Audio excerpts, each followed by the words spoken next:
ఈ సంవత్సర కాలంలో వాళ్ళు చెప్పింది చేయపోయినట్లయితే ఇప్పటికైనా ఈ యొక్క సభ ద్వారా ప్రజలకు క్షమాపణ చెప్పాలి, రైతులకు క్షమాపణ చెప్పాలి.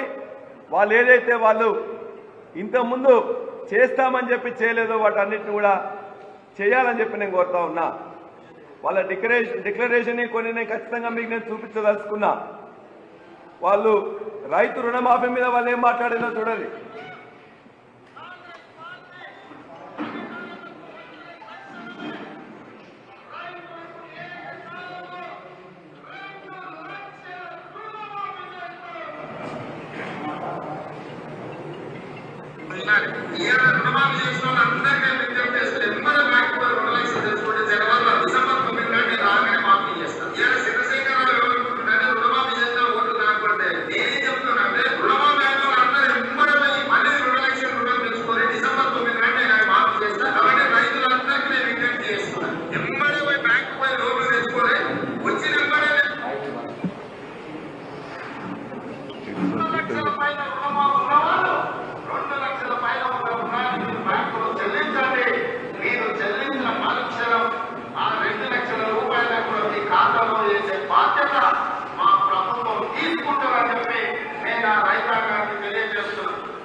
రైతు రుణమాఫీ మీద 2 లక్షలు చేస్తా, 42 లక్షల మంది రైతులకు ఉన్నది, 40,000 కోట్లు అవుతుందని చెప్పేసి వాళ్ళు మొత్తం కూడా అన్ని పేపర్లు కూడా రాసినాయి.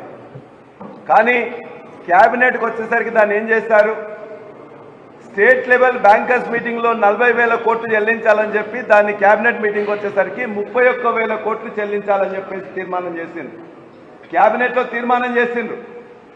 అసెంబ్లీకి వచ్చేసరికి బడ్జెట్లో వాళ్ళు పెట్టింది 27,000 కోట్లు. కానీ వాళ్ళు 3 సార్లు బీఆర్ఓ ఇచ్చి వాళ్ళ మేము ఇస్తామని చెప్పింది 17,000 కోట్లు.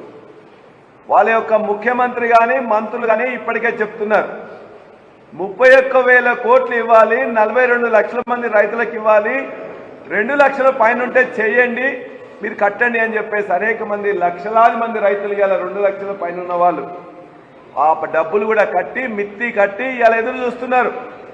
మీరే చెప్తున్నారు 40% ఇప్పటిదాకా కాలే, 20 లక్షల మంది రైతులకు కూడా రాలే, 22 లక్షల మంది రైతులు ఎదురు చూస్తున్నారు. దరిదాపుగా ఇంకా 15,000 కోట్లు రుణమాఫీ చేయాలి. కాబట్టి ఖచ్చితంగా అది ఇవ్వాలని చెప్పి మేము కోరుతా ఉన్నాం. ఆ రైతు రుణమాఫీ ఎవరికైతే మిగిలిపోయినదో నువ్వు ఒట్లేసి తిట్టి ఇవాళ మొత్తం కూడా ఎన్నికల ముందు, పార్లమెంట్ ఎన్నికల ముందు, అసెంబ్లీ ఎన్నికల ముందు చెప్పినవో నీ విజయోత్సవ సభలో ఇప్పటికైనా క్షమాపణ చెప్పి మిగతా రైతులందరికీ కూడా రుణమాఫీ చేయాలని చెప్పి నేను కోరుతా ఉన్నా. అంతేకాదు రైతు బంధు ఇస్తానని చెప్పిండు, రైతు బంధు ఇస్తానని చెప్పేసి ఇంకేం మాట్లాడిండు, అందులోనే క్లియర్గా చెప్పిండు వాళ్ళు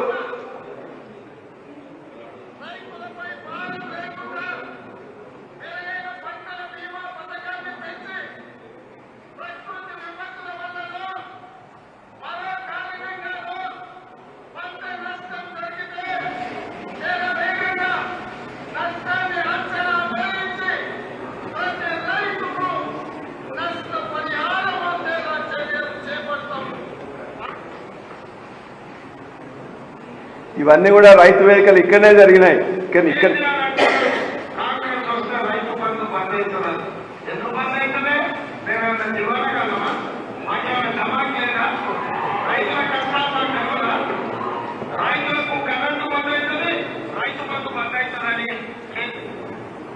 ఈ విధంగా అన్ని విషయాల మీద రుణమాఫీ ఇయ్యలే, రైతు బంధు ఇయ్యలే. మేము అవలాగాలమా, ధీమానగాలమా, మాకు మెదడు లేదా, మాకేం లేదా అని చెప్పేసి అన్నాడు. నీకు మెదడు ఉందా లేదా, నువ్వు దివానా కాదువా కాదా, సంవత్సరం తర్వాత రైతులు గుర్తిస్తున్నారు. రైతు బంధు ఇవ్వకుండా రైతు భరోసా 15,000 కోట్లు 15,000 ఎకరానికి ఇస్తామని చెప్పిండు, ఇవ్వలేదు. ముందు నువ్వు క్షమాపణ చెప్పి రైతు బంధు వెంటనే వేసి ఆ తర్వాత నీ విజయోత్సవాలు చేసుకోమని చెప్పి నేను కోరుతున్నా. కౌలు రైతులకు కూడా రైతు బీమా ఇస్తా అని చెప్పిండు. కౌలు రైతులకు రైతు బీమా ఇస్తా అని చెప్పిండు, ఇవ్వలేదు. పంటల బీమా కేసీఆర్ గారు చేయట్లేదు. ఆ పంటల బీమా నేను చేస్తా. ప్రైమ్ మినిస్టర్ ఫసల్ బీమా యోజనలో మేము పార్టిసిపేట్ చేస్తాం. ఈ ప్రభుత్వం కేసీఆర్ గారు ప్రభుత్వం చేయట్లేదు అన్నాడు.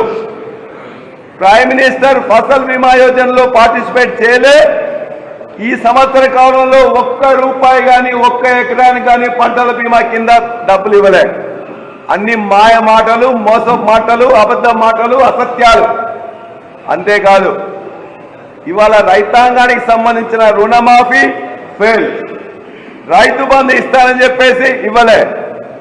రైతు బీమా కూలీలకు, రైతు కూలీలకు అందరు కూడా ఇస్తామని చెప్పేసి ఇవ్వలే. పంటల బీమా చేస్తానని చెప్పిండు, చేయలే. ఇక నిన్న ఆయన మాట్లాడుతూ చెప్తున్నాడు, మొత్తం కూడా వ్యవసాయ శాఖ మంత్రి చెప్తున్నాడు, ఈ దేశంలో అత్యంత ఎక్కువ వరి పంట రేవంత్ రెడ్డి నాయకత్వంలో వ్యవసాయ శాఖ మంత్రి దున్ని పండించిందట. సిగ్గు శరం ఉండాలి. 2014లో స్థానం ఉన్న తెలంగాణలో ఇవాళ నెంబర్ 1గా లాస్ట్ ఇయర్ వరకే తీసుకొచ్చినాం. పంటల విస్తీర్ణంలో, వరి విస్తీర్ణంలో, వరి ఉత్పాదకతలో, 1 ఎకరాకు ఎన్ని క్వింటాలు పండించే దాంట్లో కూడా నెంబర్ 2 వచ్చినాం. విస్తీర్ణంలో నెంబర్ 2గా వచ్చినాం. ఉత్పత్తిలో నెంబర్ 1గా వచ్చినాం. మీరు చేసిన పని ఏం లేదు. చెరువులు బాగు చేసుకున్నాం, 24 గంటల కరెంట్ ఇచ్చినాం, కాళేశ్వరాన్ని కంప్లీట్ చేసుకున్నాం. నిన్న మాట్లాడుతుంటే సిగ్గు లేకుండా ముఖ్యమంత్రి రేవంత్ రెడ్డి ఒక ట్వీట్ పెట్టిండు, కాళేశ్వరం లేకుండా ఇవాళ మేము అత్యధిక పంట పండించామని. కాళేశ్వరం అంటే నీకేం తెలుసు? కాళేశ్వరం అంటే ఆలేరులో ఉన్న పంటలు పండడానికి కూడా కావాల్సిన గంధమల్ల కాళేశ్వరంలో భాగమే, బస్వాపురం కాళేశ్వరంలో భాగమే, కొండపోచమ్మ, రంగనాయక సాగర్, మల్లన్న సాగర్, అన్నపూర్ణ, మిడ్ మానేర్, లోయర్ మానేర్, ఇవాళ వరంగల్ జిల్లాకు వస్తున్న కాకతీయ కాలువకు వచ్చే నీళ్లు కూడా ఇవాళ ఎల్లంపల్లి ద్వారా వస్తాయి, ఎస్ఆర్ఎస్పి ద్వారా 2 ద్వారా వస్తాయి. వర్షం వస్తే వస్తాయి. కాళేశ్వరం నుంచి అవసరం అనుకున్నాం, నింపుకుంటున్నాం. కాళేశ్వరంలో ఏమున్నదో తెలియదు. కాళేశ్వరంలో ఏదో పర్రె వాసింది, చీరిక వాసింది అని చెప్పి సంవత్సరం నుంచి దాన్ని నింపకున్నా కూడా మిగతా ఏదైతే ఉన్నదో దాన్ని నింపుకున్నాం. ఇవాళ ఆ కాళేశ్వరం వల్లనే ఇవాళ కొండపోచమ్మ కింద అయినా, రంగనాయక సింగ్ అయినా, లేకపోతే వరంగల్ జిల్లాలో ఉన్న మిగతా భాగాలైనా, ఇవాళ ఉన్న దేవాదుల్లో జనగామ నియోజకవర్గం, స్టేషన్ గన్పూర్ నియోజకవర్గం, పాలకుర్తి నియోజకవర్గం, మిగతా దగ్గర కూడా ఇలా నీళ్ళు వచ్చినట్టే దేవాదులో కంప్లీట్ చేసుకోవడం వల్లనే. కాబట్టి 2022-23 వరకే 1,00,000 ఎకరాలు కాదు, కోటి, ప్రతి నియోజకవర్గంలో 1,00,000 ఎకరాలు, 1 కోటి ఎకరాలకు నీళ్ళు ఇచ్చింది ఇలా కేసీఆర్ గారి ప్రభుత్వం. కాబట్టి ఇవాళ కాళేశ్వరం లేకుండా పంటలు లేవు. కాళేశ్వరంతోనే మేము పండించిన పంటలు ఇలా పండిస్తా ఉన్నారు తప్ప వేరే కాదు. అదే కాదు, మీ తెలివి ఉన్నట్లయితే ఇలా కల్లాలల్లో మొత్తం కూడా ఒట్ల రాసులు పోస్తున్నాయి. మీరు చెప్పారు 85 లక్షల మెట్రిక్ టన్నులు తీసుకుంటామని. ఇవాటి వరకు ఎంత తీసుకున్నారో చెప్పిండ్రా? 10 లక్షల మెట్రిక్ టన్నులు కూడా తీసుకోలే. ఒక్కరోజు కూడా ప్రెస్ నోట్ ఇవ్వలే, సమాచారం ఇవ్వట్లే. వాళ్ళు ఇలా 85 లక్షల మెట్రిక్ టన్నులు తీసుకుంటామని ఇలా 10 లక్షల మెట్రిక్ టన్నులు కూడా ప్రొక్యూర్మెంట్ కాలే. నీ చేతగాని ప్రభుత్వానికి, చేయలేని ప్రభుత్వానికి ఛాలెంజ్ చేస్తున్నాం. దమ్ముంటే ఎన్ని కొన్నారో చెప్పండి. కొన్న దాంట్లో వ్యవసాయ శాఖ మంత్రి చెప్తాడు 60% సన్నాలు వేసినామని. మరి 60% సన్నాలు వేస్తే 10% కూడా నువ్వు కొనలే. ఎందుకు మాయమాటలు చెప్తున్నారు? ఇవాళ నువ్వు 85 లక్షలు నువ్వు ప్రొక్యూర్ చేస్తావా ఛాలెంజ్ చేస్తున్నా. గత యాసంగిలో, అంతకుముందు యాసంగి కంటే యాసంగిలో పంట తక్కువ మీరు ప్రొక్యూర్ చేసిండ్రు.